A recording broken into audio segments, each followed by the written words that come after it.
Cheers to you. Congratulations on the book. I can't drink water, I'm driving. Yeah.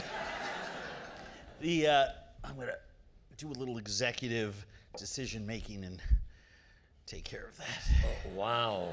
Well, we're friends. We've been friends for a long time. It's very nice.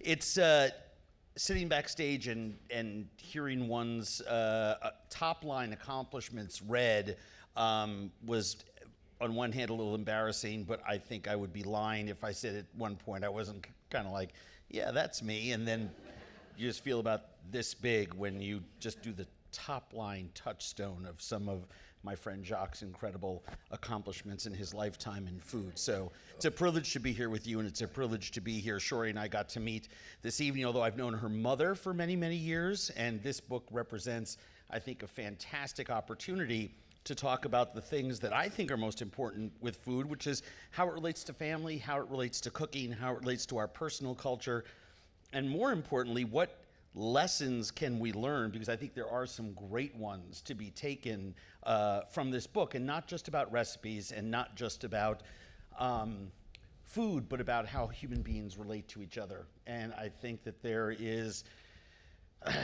an adventure that goes on in all of our lives that has many, many different phases. And you've had the chance to do so many things on your own and then with your daughter. Why was doing this book with your granddaughter extra special? Were you trying to make sure that you memorialized something with her? I'm going to be 82 years old.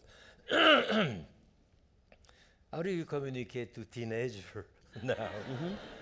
I mean, it's another world. It's another, we don't speak the same language. At least here you have a common denominator. In the kitchen, we can speak, and we feel comfortable together. So that leads to talking about other things, and from school to whatever. I mean, it's kind of a glue, to hold our family together. I mean, the cooking, some of the cooking, of course, but especially the time spent around the table when you eat, which is something we always did with Claudine, and something your father and your mother always did for you. So that's good. Well, what was special when your grandfather said, "Hey, let's do this thing"? I mean, well, I was hugely intimidated when he said, "Let's do a book together." I've heard about the books that he's done with my mom, and I've seen them before. But this, I honestly had no idea what I was getting into. But it was a really fun task that we did together, and I really enjoyed spending time with him, and it was just amazing.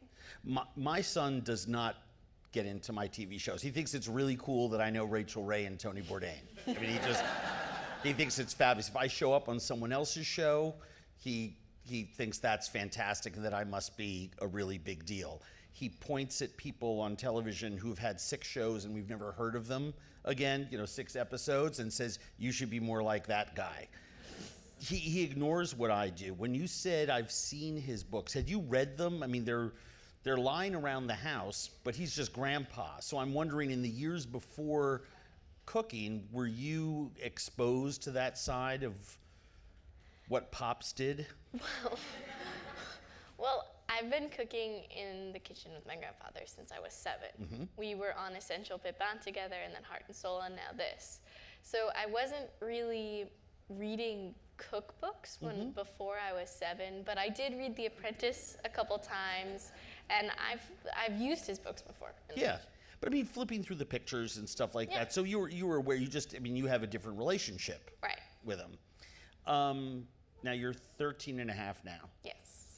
So in those last 6.5 years, when you're cooking with Jacques in the kitchen, equal parts life lessons and food lessons, one outweigh the other. As you've gotten older, what's become more important to you? I think we talk about pretty much everything in the kitchen. We talk about politics and what's going on in the world, and he tells me about his childhood and everything.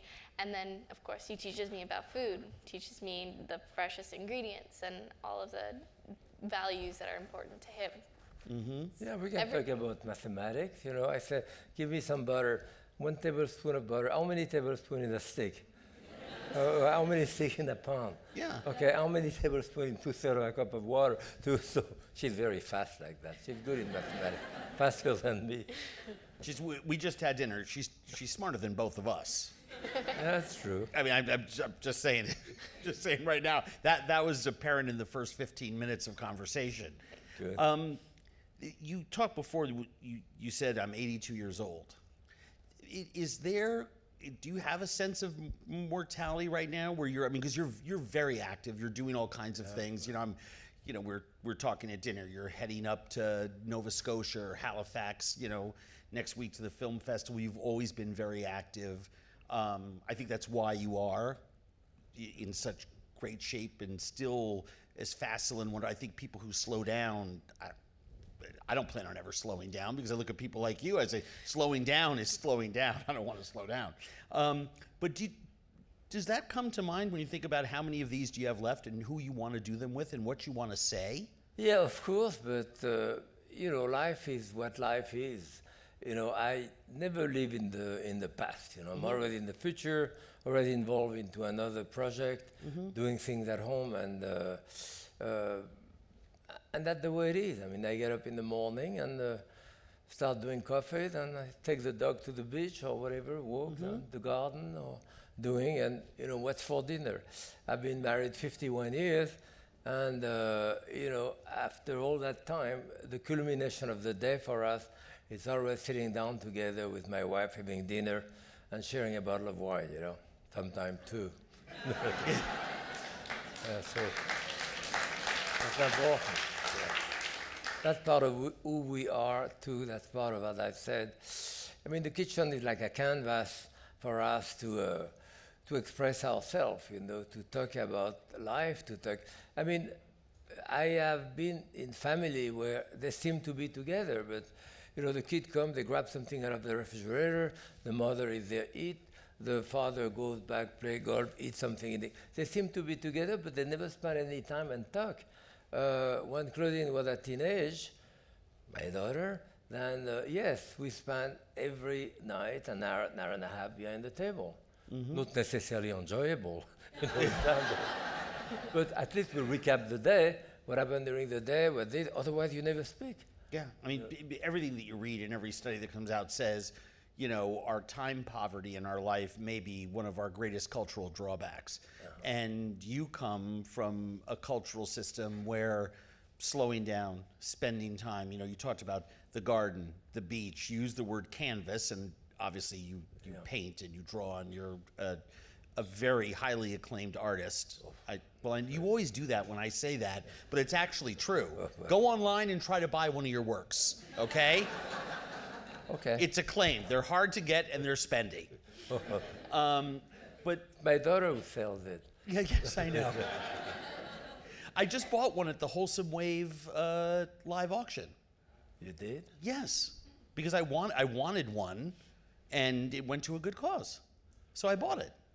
Good. I would have given you one. I know that.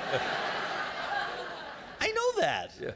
But I thought it was a nice thing too. But the fact of the matter is that you have all these tent poles in your cultural experience that are all about taking life as it comes, enjoying it. I mean, it's the bar tabac in Paris versus the 20-ounce Starbucks at everyone's desk in the bullpen at the big office in New York. Right? The idea is that 4 or 5 times a day, workers, whether you were in the butcher shop or at the ad agency, you walk around the corner, you have a short coffee and a cigarette with someone, or a baguette with butter, and you go back to work. But it's that time spent with each other that's so valuable. And the idea is that with our 20 ounce of coffee hiding in our desk trying to pound out emails, we don't get a lot done, right? So through cooking, you're bringing that cultural element from your childhood into your family system here, and now sharing that with the third generation. Yeah, I mean, the world of cooking, I have been in America 55 years. It's another world altogether. Certainly, any good mother would have wanted her child to marry a lawyer, a doctor, an architect, not a cook. Mm-hmm. Now we are genius. I don't know what happened. Thanks to you. So, oh, yeah, sure. But it is true that even I teach at a bit all over, but I've been teaching at BU for 35 years, Boston University, and we created a program with Julia Child in the mid-'80s. We wanted to be an undergraduate program, and now it's part of a Master of Liberal Art with a concentration in gastronomy. And a fair amount of theses have been written there. This is a different world, and the idea was there in a place of learning, like a university like this. You could ask almost any member of the faculty to talk about food, to filter whether it's an anthropologist, the School of Theology, food taboo in the Bible or whatever, the School of Medicine, the sociology, anthropology, so art, of course, and anyone can take food and filter it through that type of thing too, and that's what's happening now. It's exciting, certainly. Well, it's exciting for, I think, my generation. I think it's even more exciting for your generation. I think your generation is going to take it to a place that we can't even comprehend right now, because it was so different. I mean, I'm 56, so I was 1 when you came over to the United States.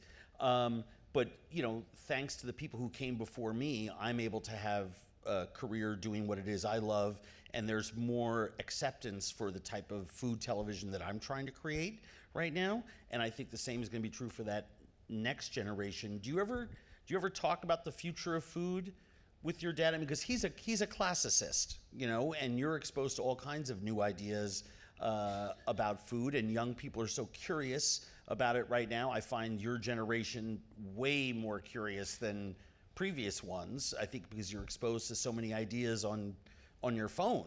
I mean, you're the iPod generation or iPhone generation. Does any of that sort of more modernist stuff intrigue you? Well, my grandfather always says it's all about simplicity. And a lot of young chefs right now are trying to cram so many different things on the plate that it just gets overwhelming. If you just have a couple of fresh ingredients that you use on the plate, like a lot of older, more experienced chefs do, it can be a lot better.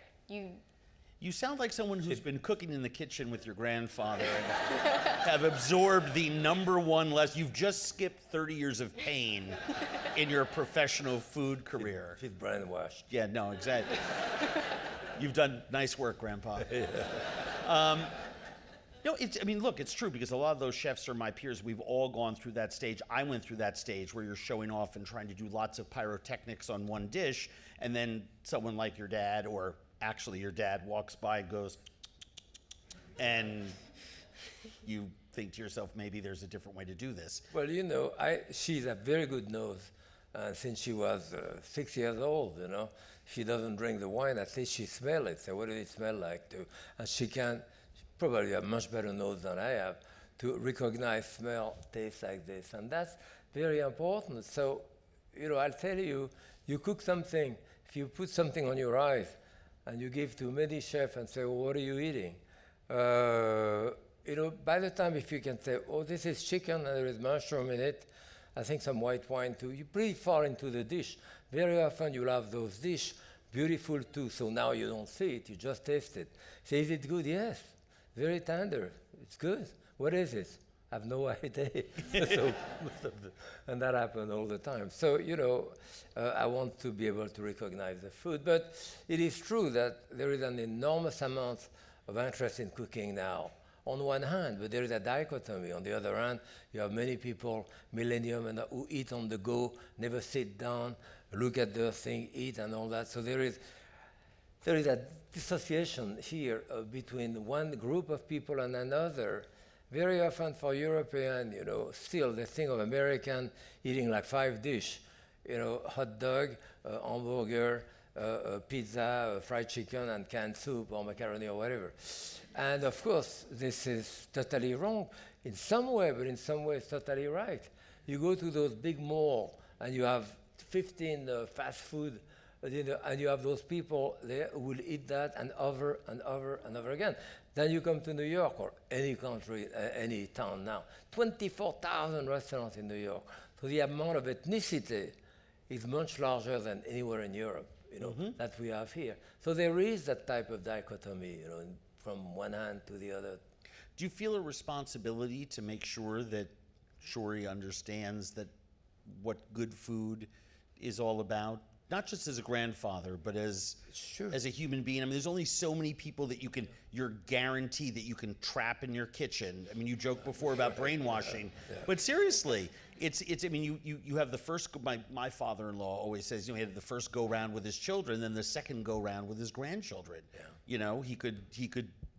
There were things he wanted to do with his kids that he could make sure that he did with the grandchildren. But you cannot push that to people, All you can do is expose them to, and that's very important. I mean, when Claudine was a year and a half old, I hold her in my arms, she stirred the pot, I said, mix that, smell it. So she, quote, tasted it, at least ate it, because she, quote, made it. Without that, it's just there is no other place in the kitchen when kids are coming from school. Yeah. Sit in the kitchen, you hear your mother talking, your father, the smell of the kitchen, the clang of the instruments. Those are very visceral things which stay with you the rest of your life, those tastes and all that. So what you do, you expose the kid to that. You don't have to push anything. Some like it more, some like it less, but basically it stays with you. Mm-hmm. Yeah. How much of... It's such a fascinating thing because the way that you're growing up is, as far as a food life, is atypical, right? But in every other way, you're a typical teenager, right? What do you like to eat when you're not with your parents and your grandparents? When you're with your friends, what's your food life like? I mean, do you scourge your friends when you're at the mall hanging out? Are they food forward? What are young people where you live eating these days? Well, some of my friends are very food forward. I have a friend who's Indian, and her parents make the best food, and all of our friends always want to go over to Trisha's house because her mom makes the best food, and all of our parents are like, wow, thanks. But when we go out, we don't eat like a variety of food. We basically just get sandwiches or whatever's easiest and least expensive when we go out together, because food is more just something that you have to eat in order to stay alive. So. Do you cook for your friends? I cooked with one of my friends once. How'd it go? It went pretty well. Yeah? Yeah, well, we do cook sometimes more now, but most of the recipes that we make are like stuff offline that is not good at all, and they turn out as fails. But it's fun to cook together. Yeah, well, that's the thing. And even if something is a fail, you learn from it. Right. But it's the experience of doing it. Yeah. When if I asked you to cook dinner right now for Jacques and I, don't think about it too hard. What's the first thing that you would make? Chicken. Yes. Mic drop. Good answer. My mom loves chicken. We eat it like a lot, and I can eat it every day of the week. It's a comfort food for me, and I know that if you gave me a recipe, I could follow it, but I'm not as technically skilled as if someone could say, "Oh, will you make this?" and I could just be like, "Sure, I'll make that." No, I can't do that as easily as some people can. Well, looking at the book and talking, I think you give yourself some credit, because at 13 and a half, what you're able to create and how you're able to converse about food far out kicks the typical coverage of your average 13 and a half year old. I mean, you must know that. I mean, you've got TV under your belt, you've got the book under your belt. Is this something that you think about getting into after you've graduated high school? I'm sure your mother wants you to go to college, but... The key question. I really enjoy cooking, and I enjoy cooking with my grandfather and my parents, but I don't think that I want to be a chef. I actually really am fascinated with medicine. I want to be a surgeon. I sure how to bone out a chicken. Same thing, great place to try.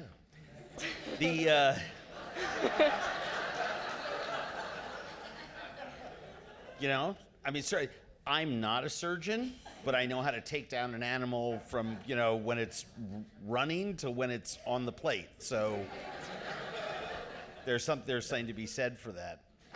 Yes. Plus those long hours, it's nice to be able to go home and make yourself a nice, roast chicken and country potatoes.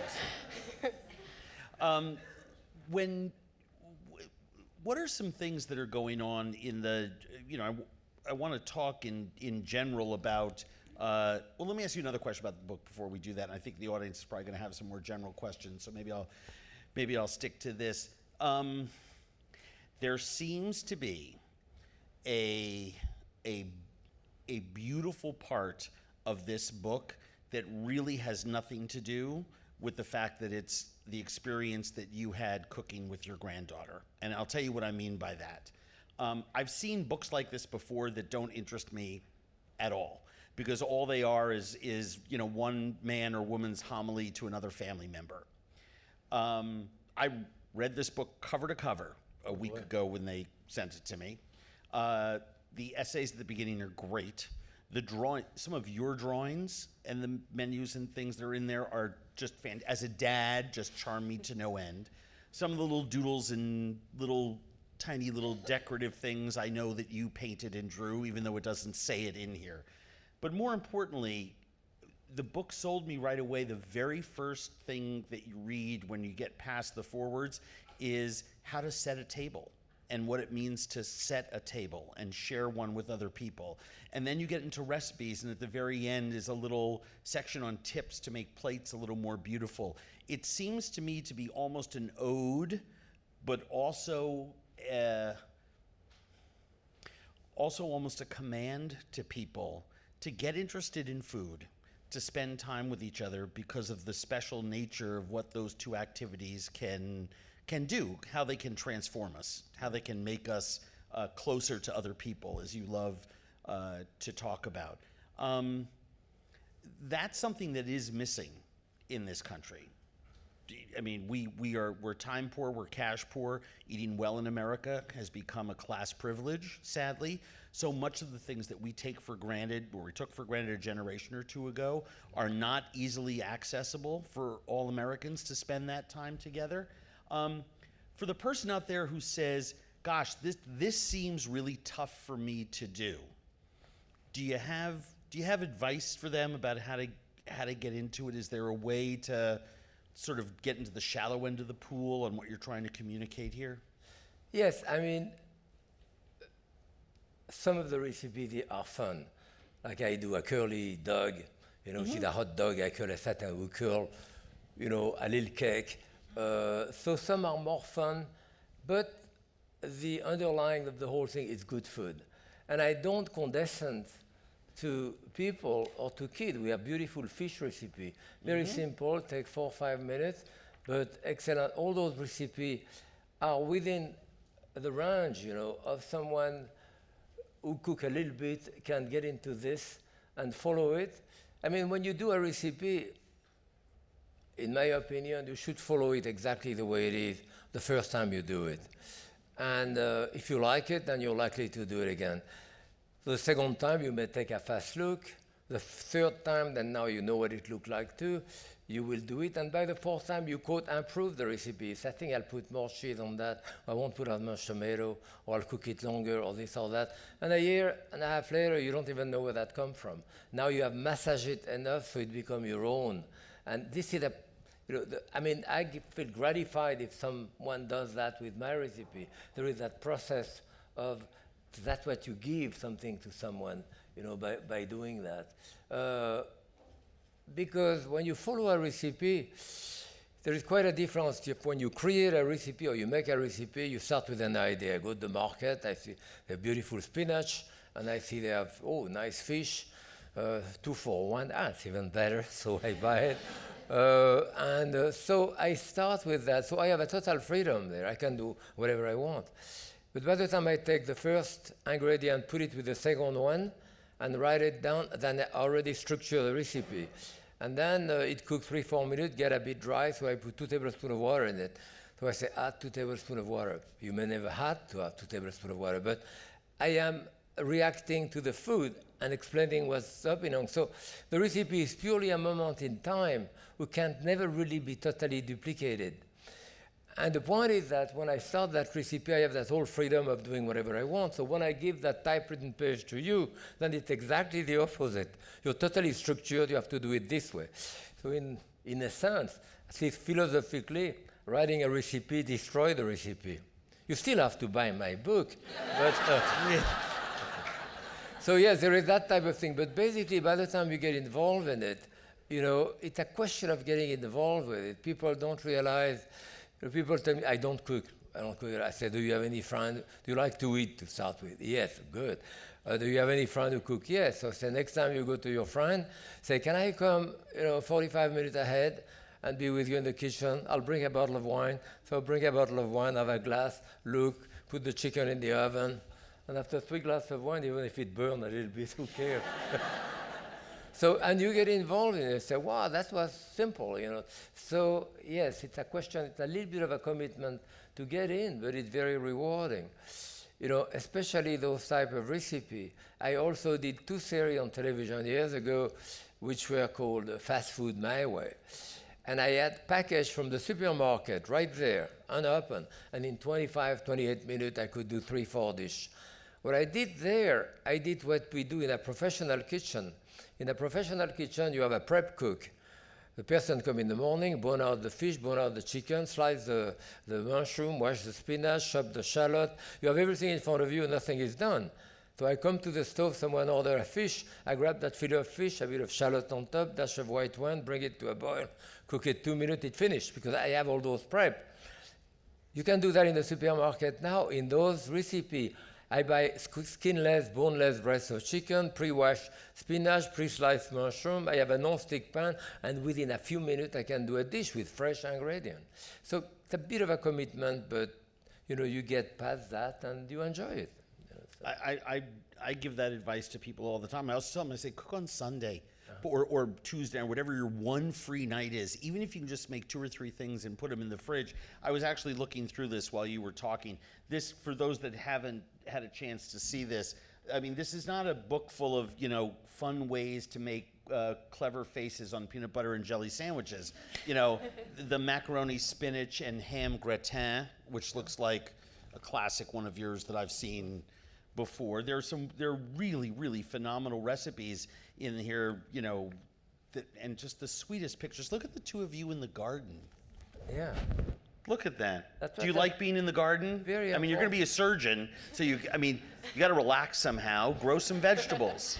And your father has a better garden than I Yeah. am, too. My dad is very proud of his garden. Very proud of you. Yeah, I mean, just when Claudine was 5, 6 years old, remember that we brought the whole class of those kids, put in the garden, make them smell, you know, from the tarragon, the this, that, tomato we pick up.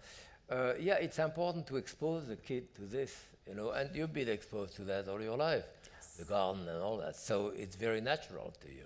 Yeah. It does work. I mean, with my son, even just herbs, identifying wild things that grow that you can eat. He now, everywhere we go, he wants to forage in the wild. It's his favorite thing to do. We do that and too. He, earlier in the summer, we were together, and he brought me 2, which I thought was very kind, not to just have one for himself, but 2 grasshoppers that he had found in the field.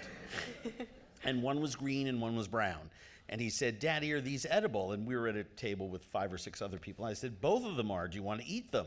And he said, sure. And so we ate the grasshoppers, much to the horror of everyone else at the table. No, there was none of that, because I said, you hold on to the little legs so they don't get caught. You can't. Don't eat the legs on the grasshopper. Oh, don't make noises. That's good, real food to many people in many cultures. You're going to be eating grasshoppers before you know it. They're high protein. Yes, very, very high in protein. There are great food lessons to be learned, especially ones about simplicity. I remember we were talking once about salade niçoise, and you said something to the effect, and it was in one of your books, I think, but just basically put a hot plate into an oven. I don't know if you remember this. With some olive oil and a piece of tuna on it at 200 degrees. I have that.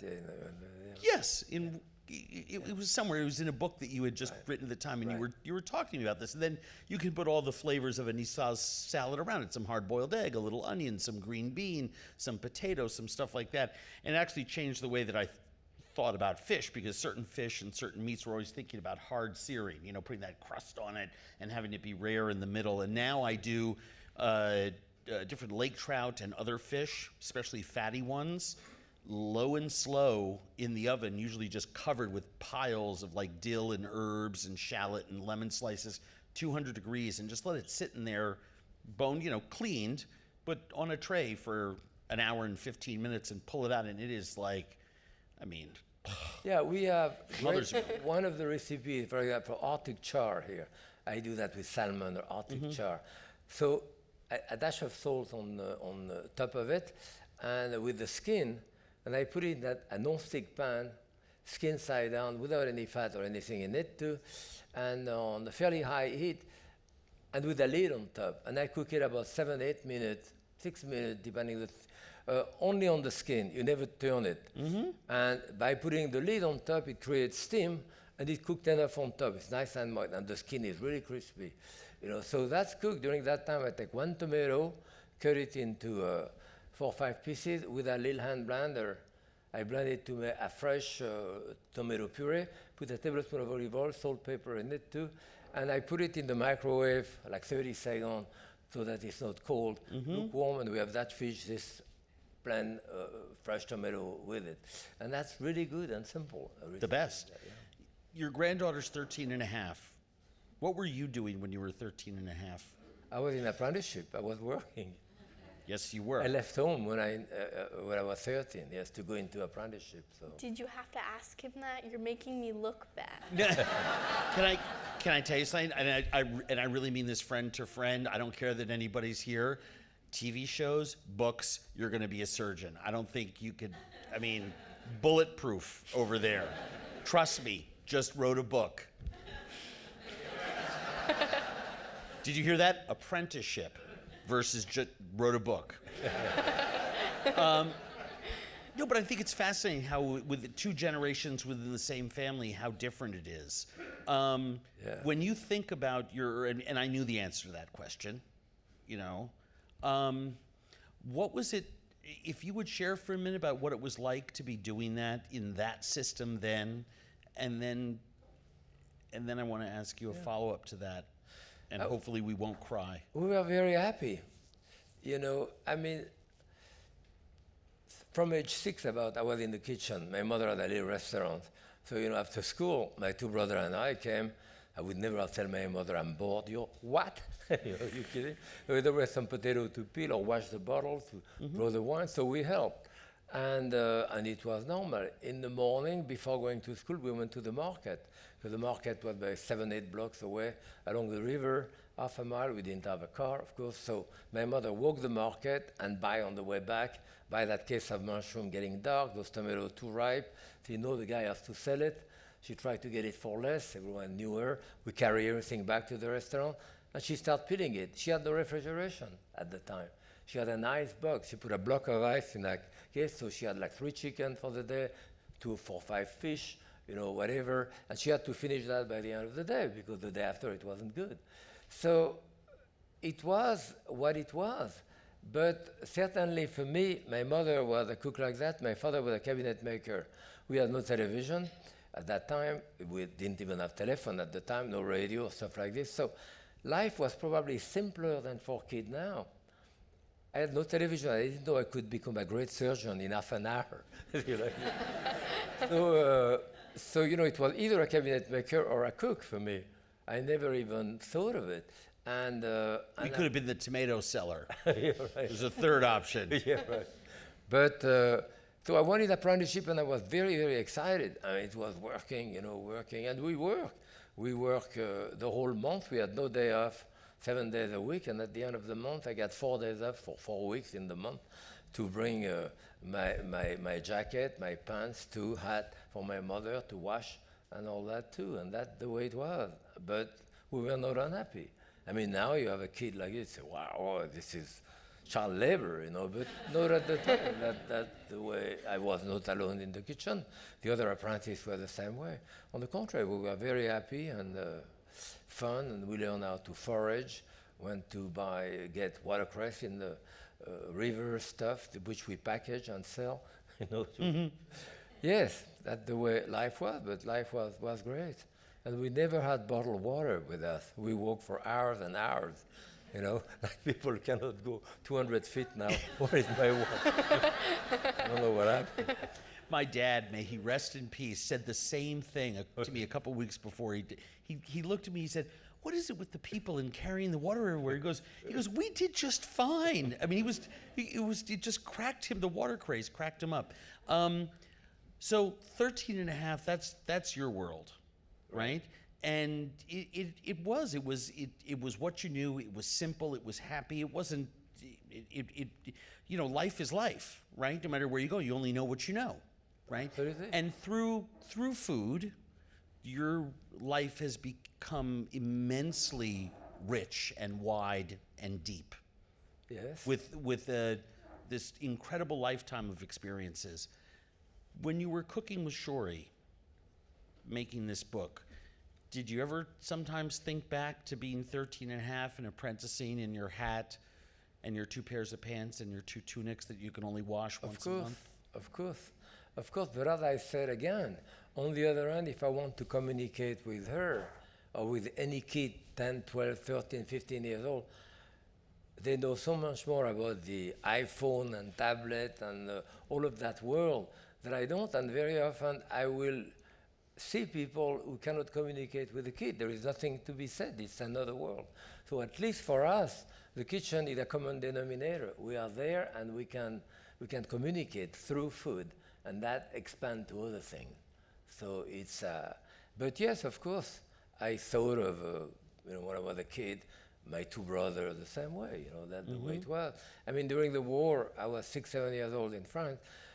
Well, we didn't have, apparently I had chocolate before the war. I was born in 1935, but I didn't remember because we didn't have any after, and it, you know, I didn't remember it. First one that I ever had after was when, from the American GI in Lyon, when they came to be throwing chocolate and chewing gum to the kid.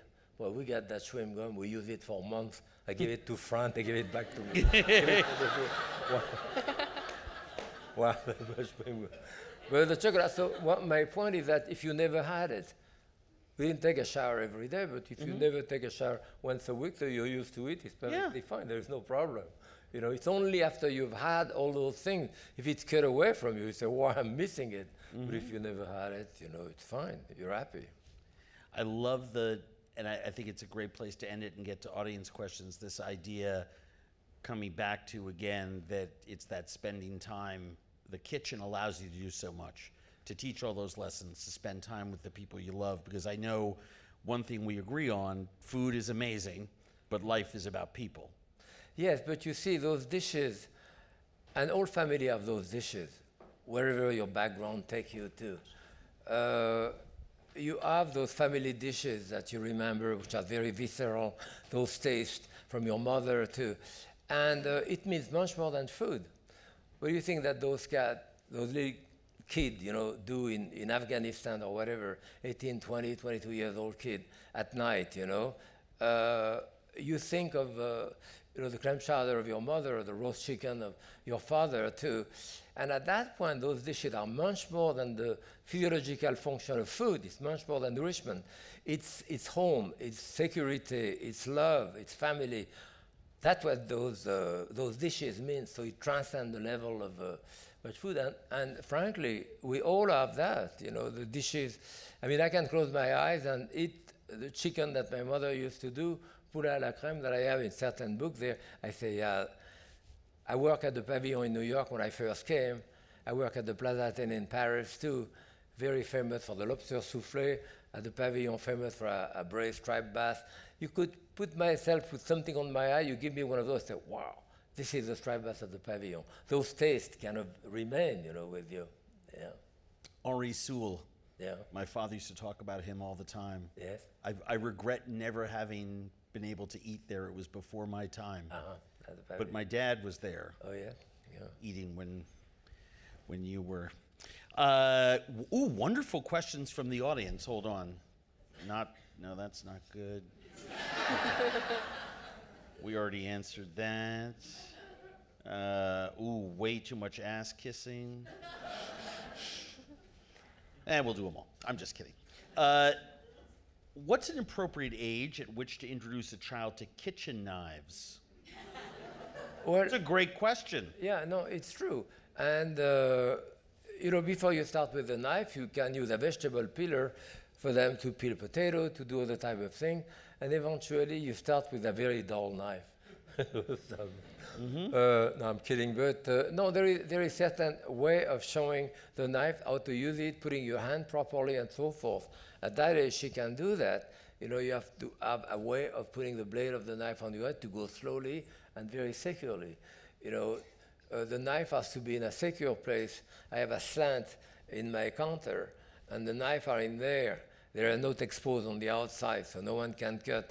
It's a bad idea to put them in drawer. People in drawer, they go to get something, and there is knife there. So, there is a whole way of dealing with knife, which is important. Mm-hmm. So, but when did you start? When were you comfortable with a knife? I don't know, maybe 10? Yeah. 9 or 10? Even that's about before right. that, I remember you cutting, even showing you how to cut a piece of bread the right way, or simple stuff.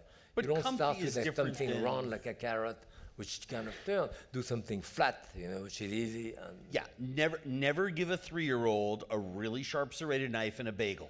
Oh yeah, that's how I started actually.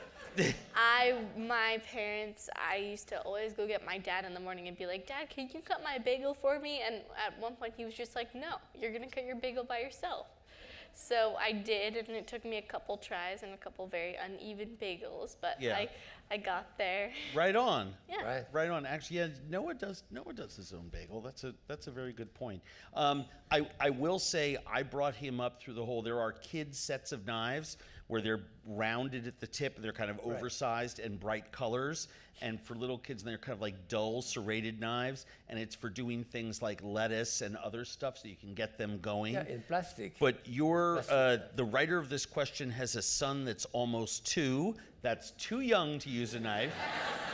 However, and I'm sure it was the same thing for you with Claudine and for you in kitchens. Anything that required hands and mixing, gnocchi, dumplings, rolling any kind of dough, Stirring with your stirring hand, stuff. I mean, loved anything. doing that when Yeah. I was younger. The best. I put beet juice in a gnocchi recipe, and then when they boiled, if they're uneven, they look like brains when they came out. So I used to tell Noah, it's zombie brain night, and he would we made zombie brains, and I'd put 6 gnocchi in his plate with cut zucchini and eggplant, all the vegetables he wouldn't eat, and he'd just scarf them all down. It's a good trick. Where can I find a recipe for Brussels sprouts that you made for your wife for Christmas? You made it on your original series with Claudine. Wow. Do you remember that? I have 31 cookbook. So I remember several ones. The last one I remember was in Fast Food My Way, and actually we take the Brussels sprout, I put it right through the food processor with the slicer, right? And you cook them raw like that. You don't parboil them or anything. I cook some bacon. We saute, and the fat is rendered, they are crisp. Then I put those right on top of it, cover it again, that creates steam, and saute them 3, 4, 5, 6 minutes like that. And they're really That sounds good. Yeah, just plain without. Do you remember the recipe that the person is talking about? No. The YouTube. Favorite reasonably priced wines? Well, I drink a lot of wine, and I rarely pay more than between $7 and $12 when I buy wine. Mm-hmm. And there is great wine from all over the world. I know more about French wine, but from Italian to certainly Spanish wine and South American and all that. And now some American wine we're starting having, because up to now, good wine in California, but very expensive. Very expensive. And crazy, in the restaurant, you're in Napa, you go to a restaurant, a glass of wine is between $18, $20, $22. It's ridiculous, you know. $700 bottles of Cabernet Sauvignon for, I mean, I'm just like, what, are you kidding me? No, but yes, a lot of wine, you know, from $7 to $12 I buy all the time. Little wine, you know, getting away from Chardonnay, Merlot, Cabernet Sauvignon, and so forth. You know, you have 100 other type of grapes, you know, and with usually much less expensive. Yeah. And so forth. Alsatian, Austrian, and German wines are also sure, very unexplored. There's a lot of great value to be And had all there. Mourvèdre, Cinsault, Grenache, many other type of yes, experience with it. And you know, you go. There's so much choice now in the market, or even on the internet, so you can go and experience with that. I like that question. It's a nice way to spend the day. Ooh, this is a three-parter. One, thank you for everything. Two, Thank you. what is your opinion about food programs such as Chopped and Master Chef? Well, I was on Top Chef. Top Chef a few times as a judge, and this is not my idea of. I don't like to criticize much. It's not kind of my temperament, but it's fine. There are very, very good shows on television now. I was with a food historian a few months ago, and a lady, and she said there is 504 cookery shows on television. 504. I don't know whether it's accurate, but maybe 350, but whatever it is. It's just totally amazing. However, a great deal of those shows are kind of, you know, reality show and yelling in the kitchen and all that, which really does not exist in a regular kitchen. If you want to go to the cuisine of Per Se, you know, in New York, one of the greatest chefs in America, Thomas Kelly, or Daniel too, the camera will come and there is no noise. I mean, everyone, it's like a ballet, you know. The chef are working behind the stove. You hear the chef ordering table 6, then I pick up table 4, did that too, like a ballet too. Camera stay there 5 minutes, says, I think it's really boring. So they are out of there. They want the people to yell, I'm not going to do that crap, did that. But that doesn't really exist in a professional kitchen. Right. So, you know, you have those things and people look at it for that. I have been on PBS for 35 years. I still think that on PBS, from Rick Bailey's to Lydia Bastianich or Ming Tsai, we teach cooking. And I know a lot of people will look at me and say, that guy is really boring. Yeah, it's all the same, he teach. Yes, you cannot please everybody, but it's fine. You know, people who like it. People who don't. But many people, look for the entertainment value of food or that going on in the kitchen more than for the recipe themselves. I mean, you introduce people to bizarre food, but a lot of it is not bizarre wherever you go. I've been to a lot of the food that you do. I have seen it, whether it's in Africa and West Africa, or in China or other part of the world. For them, it's totally normal food, not bizarre at all. So it's good that people get an idea.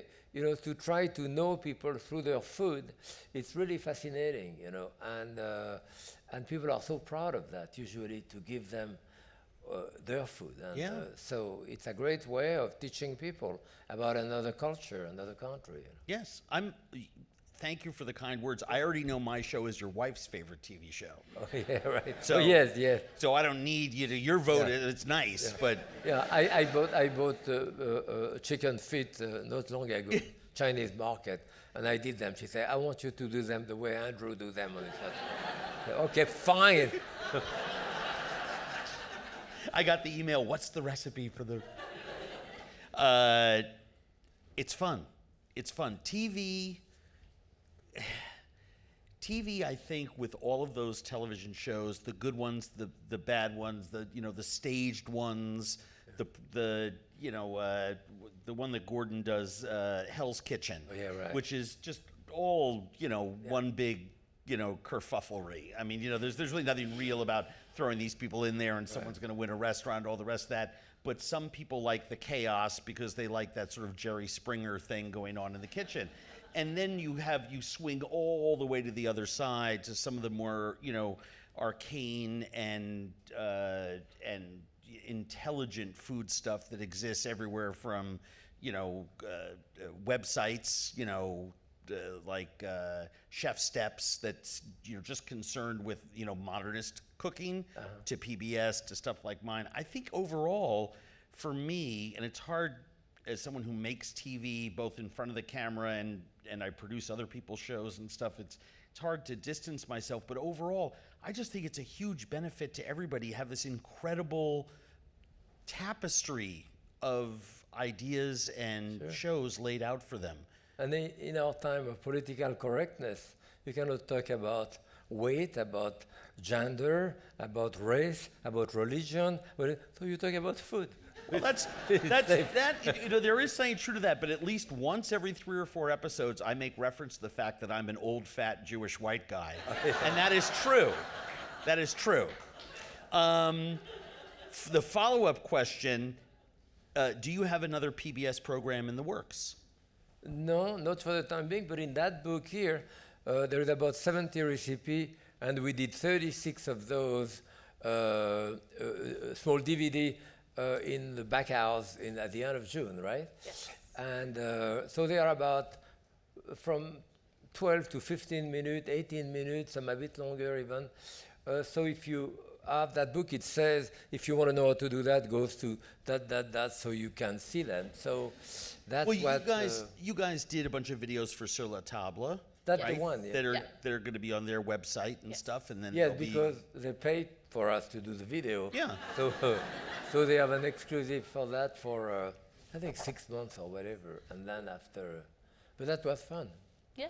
We did them with the photographer who did that, Tom Hopkins, who live in Connecticut, where I live, and in Madison. He has been my photographer for 35 years, many books. He's the one who taped also, he's a cameraman and so forth. Wonderful. And he did a great job. So it was fun. Were there any moments in your career where you second-guessed cooking for a living? And if so, what caused you to keep pushing forward even harder? Well, certainly, I don't know, maybe some of you have seen PBS did an American Master on me. It came at the end of April. And we were looking at this, we saw it again a few days ago. And I was kind of reflecting on it too, because I said all my life what I did. And in 1974, I had a very bad accident. I broke my back, my 2 hips, my pelvis in several places. I had 12 fractures. So I wasn't going to live, and I wasn't going to walk again. And that changed my life. I mean, I was going at Columbia at the time too, so that kind of pushed me in the direction of writing about food, doing all the type of thing. I even thought for a while that I would teach literature and quit cooking, but ultimately cooking is what I love the best, it's what I know the best. But I did it in another way because as a chef, staying behind the stove, 6 days a week, 12, 14, 16 hours a day, it's pretty taxing. So I started moving more in the direction of teaching cooking and writing and doing articles, and I had a column in the New York Times for like 10 years in the 80s. So that was certainly something in my life who kind of deviate me to another direction. Mm-hmm. But I certainly don't regret it. I get more pleasure, maybe. I love to teach. I'm very Cartesian this way, being French. So, yes. And I did those books called La Technique, which are the illustrated manual of cooking technique. I did in the first one, 75, I think, came out. And it's still in print now, so it's over 40 years, because the way you sharpen a knife or bone out a chicken or make an omelette is the same than 40 years ago, even though my cooking has changed a great deal. But the basic technique of cooking remains. Whoa. Hold on a second. Yes. That's not why the book is still in print 40 years now. It has nothing to do with sharpening a knife being the same. It's because that is one of the 3 or 4 books that anyone who even wants to whisper the word food in their own home has to own, because it is so brilliantly put together and so thoroughly encapsulates for anyone how much do I what owe you're you? supposed to. No, but that is, I mean, I mean, that's one of the books I buy everyone who comes and works for me. I mean, it's, that book changed my life. I mean, there are a handful of people who are capable of putting that in perspective and doing it the right way, who bridged that classical, era when you talk about, here's how you truss a chicken, here's how you break down a chicken. Look, there's 100 ways to fillet a fish. And it's different in Japan, it's different in China, it's different in Italy, it's different in France, it's different in America, and it's different by species to species, and it's different depending on what knife you grew up holding in your hand. I've seen grandmothers, in Western Africa with a rusty, piece of metal. I don't even know if at any one time it was a knife. It may have been the top of a can that had just been pounded on rocks. Cut a fish as beautifully as a guy in a $300 a plate sushi bar in New York City. However, there are classical French ways to do things, and that's where the backbone of what our culinary system has come from, is from Europe. And it is, I mean, it was groundbreaking then, and it is just as important today, as are many of your other books. Thank you. Well, thank you very much. But it's true that La Technique and La Méthode were illustrated manual of cooking techniques. So starting from the beginning, I mean, I went fishing in my pond to get a frog, so you have to take the skin out of it, because I went fishing in Long Island to get a skate to show you how to take the wing, because you cannot get the whole skate, you can only buy the wing, and so forth. So I wanted to show Frog it from and the skate, beginning. and you're making fun of my show? I wanted to show it from the beginning. But then I did a book, as a chef, you try to apply your knowledge to a different area of cooking. I did a book for the Cleveland Clinic for cardiac patient weight loss, so it totally focused toward one thing. I did a book, a cuisine économique, that I did was article I had in the New York Times, how to cook for a family of 6 for a minimal amount of money. So that was very focused toward one area too. Then Fast Food My Way was another focus toward a different area of food. In La Technique, that was really for professionals to show from the beginning. Mm-hmm. In that one here, I wanted to show her some little technique here and there, but I wanted it to be easy. I wanted her to feel the reward right away, without too much fuss and so forth. Like we cut a cake this morning, so I have a pound cake like this. We trim the pound cake all around, and I take all the trimming in the food processor, make a crumb cake, and with a jar of raspberry jam, I say put that in the microwave for like 45 seconds just to soften it a little bit, and we slice the cake. Now, it's not that easy to slice a cake exactly the right way, so I had a little piece of wood on each side. Now I do it with 2 ribs of celery. Put a rib of celery on each side, so you can put your knife flat on top of it, and she goes, and like that, she can cut it into 3-4 slices. Well, it's a technique to learn. Then we put the jam all over, we put all the crème on top of it, and she does a nice little cake that you Great recipe in the book. Yeah. Those books that you all mentioned, I mean, how to cook on a budget, method, technique. I mean, those were way, way ahead of their time.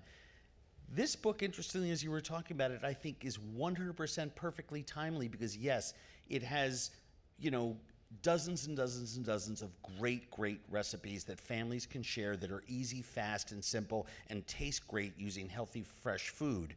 But this is about sharing love with your family. I mean, it just comes dripping off. It just comes dripping off the pages. You can't help but read this and not want to cook with someone and share that with someone. What you two have created is such a great gift and such a great inspiration for so many people who maybe don't see the kitchen as the place to share that kind of experience, but it's the perfect place to share that kind of experience. Yes, I mean, cooking may be the purest expression of love. You always cook for the other. You always, whether it's your kid, whether it's your mother, whether it's your friend. So, it's a pure expression of love. You give to give, and you give, and it satisfied you, as well as the people that you cook for. So yes, it's a great expression of love without any attachment to it in any way. You know, you Yeah. cook for someone else. You know. No expectations. Great question. Jacques Pépin, how do you feel about the term celebrity chef? Well, we're still mashed potato maker, you know. That's what we do. So I think it's great. I mean, I am a beneficiary of that type of thing, but as I say, I cannot take it too seriously. When I was a kid, you know, of course, as I say, the cook was really at the bottom of the social scale. And when I lived in Paris in the 50s, going dancing somewhere, you invite a girl and say, well, what do you do? To say I'm a cook, you know, even though it was at the Plaza Athénée, or at the time even, I cooked for the French president. So, but that didn't really, you know, I cook. So it's another world, which is now quite different, and for the better. I mean, for me, of course, I've been a beneficiary of that. But frankly, kind of make me smile. I don't really take it too seriously. When I see a young chef who's been cooking a few years, an article in the paper, and the paper say he's a genius. The worst is that if the guy believes he's a genius, you know, for the sake of creativity, you know, you end up with a bowl of raspberry ice cream with a slice of Roquefort on top. Wow! No one has ever thought of it. Yeah, there's probably a reason. No one has ever thought of it. But yes, creativity is great, but creativity itself is not enough in the kitchen. You have to have structure, you have to have a base. This is what we do in those techniques, and then you can move forward. But if you are, we are actually doing, Claudine and my son-in-law created a foundation under my name, because I have all those tape of technique, you know, to teach our people to do those basic principles. And that we want to use for people coming out of jail, and also from veterans. So it's not for kids, it's for 25, 35, 40, 55-year-old people. And with that, you can learn how to run a restaurant, to cook. You don't have to be a genius. You know, there is 24,000 restaurants in New York City. If you can name 100 of the most famous, which would be a lot already, what happened to the other 23,000, whatever? Just little eatery where the people cook, serve people too. So with that type of knowledge of those basic techniques, you can kind of maybe redeem your life to a certain extent and do something. So those are important.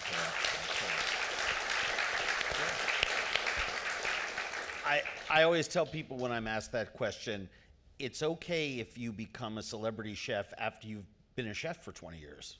Right. That's fine. I think a lot of people would like to get the celebrity part when they're 2 weeks out of culinary school. You can't take it too serious. Puts the cart before the horse. This has been a wonderful evening. Thank you so much, the two of you, for creating this incredible book and sharing it with us. I was not, maybe it's because I'm getting older, maybe it's because my son is of a certain age, he's almost as old as you are, but for anybody who loves to cook, or even just loves another human being, this is such a great lesson in why the kitchen is the perfect place to share that experience, whether it's with a family member, a friend, or just, you know, well, I was about to add a third category, but there's no third category because it would be a stranger. Don't do that. Don't drag strangers in off the street and just start cooking with them. You should have a more serious vetting process for that. But a big amount of thanks to the folks at the 92nd Street Y for putting this all together. Yeah, thank you. Always a privilege to be here. You know, maybe the technique that we also show in a little DVD that maybe Shorey enjoyed the most was teaching me how to eat properly. So so I got at the table, said, don't slouch, don't put your elbow on the table, don't speak with your mouth full, don't interrupt. So all of the stuff that, you know, kids should know. So she was that. You were good teaching me that. Oh, yeah. Thank you. Well, because we grew up in kitchen. I don't think I sat down and ate at a table until I left cooking in kitchens. You're just standing there and eating. Right. You know? Thank you very much, everybody. Thank Jacques, you very much, all of you. granddaughter, For coming. Sheree. Thank you.